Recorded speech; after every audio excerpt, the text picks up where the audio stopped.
नमस्कार. मधुरम चॅनलमध्ये तुमच्या सगळ्यांचं पुन्हा एकदा स्वागत. आज पुन्हा एक वेगळा नवीन विषय. तुम्हाला माझ्या चॅनल आवडत असेल, तुम्ही लाईक सबस्क्राईब करत असालच अशी आशा आहेच.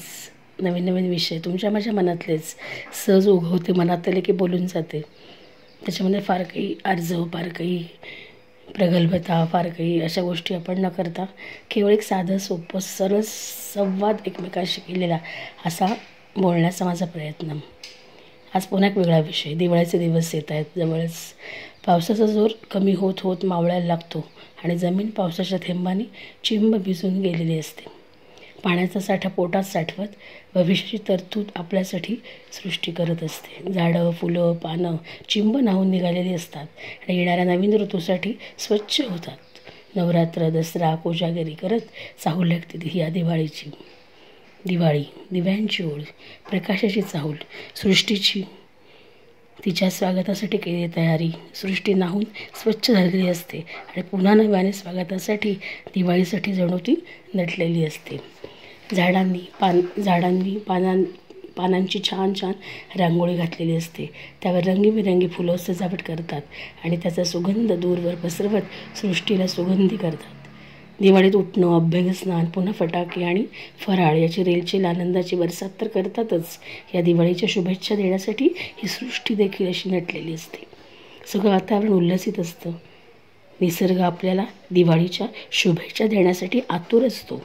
मग आपणही निसर्गाचं जतन करायला हवं का? असा नकळत संदेश सृष्टी आपल्याला देत तर नसेल, असा थोडासा विचार मनामध्ये येतो. पावसाळ्यात दमून गेलेली पानं दिवाळीची चाहूल लागताच सुखावतात. कार्तिकात झाडांचा होणारा कायापालट हे त्याचं उदाहरण आहे. पानांच्या नाजूक देठातून फुलांची कळी खुलत असते आणि तिच्या कोवळा सुगंध दूरवर पसरत असतो. निसर्गातच पूजन करण्याचा काळ किंवा निसर्गाचं पूजन करण्याचा काळ म्हणजे दिवाळी असं सुद्धा म्हणता येईल.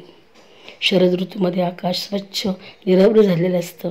निळाशार आभाळात तेजपुंज तारका चमचमतात आणि दिवाळीतील लक्ष्मीपूजन हे त्या तारकांशी आपल्या नात्याची दृढता दर्शवतात असं म्हणूयात. लक्ष्मीपूजनाची रात्र, दिवाळीची महत्त्वाची रात्र.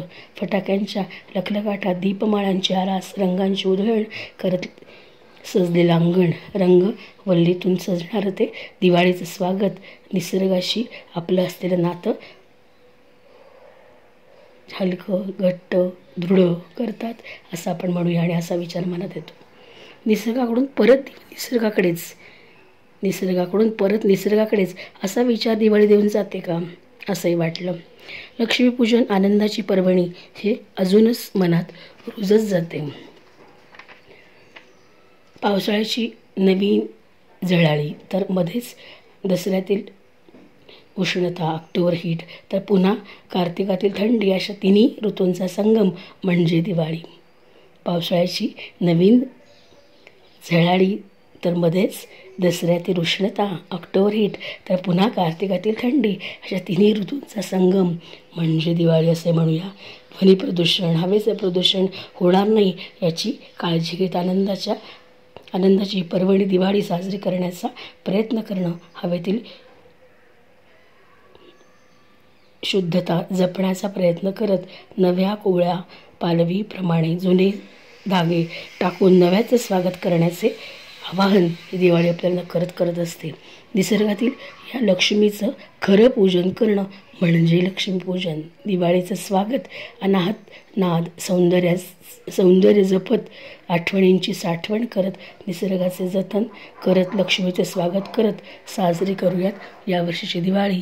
सृष्टीचं लक्ष्मीपूजन म्हणजे दिवाळी. दिवाळी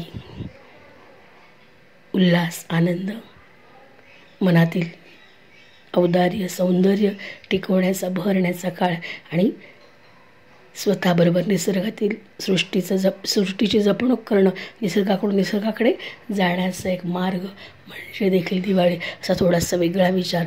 दिवाळीमध्ये आपण आपल्या प्रथा, परंपरा, संस्कृती जपत हे प्रत्येक दिवस साजरा करतोच. त्याचं महत्त्व अनन्यसाधारण आहेच.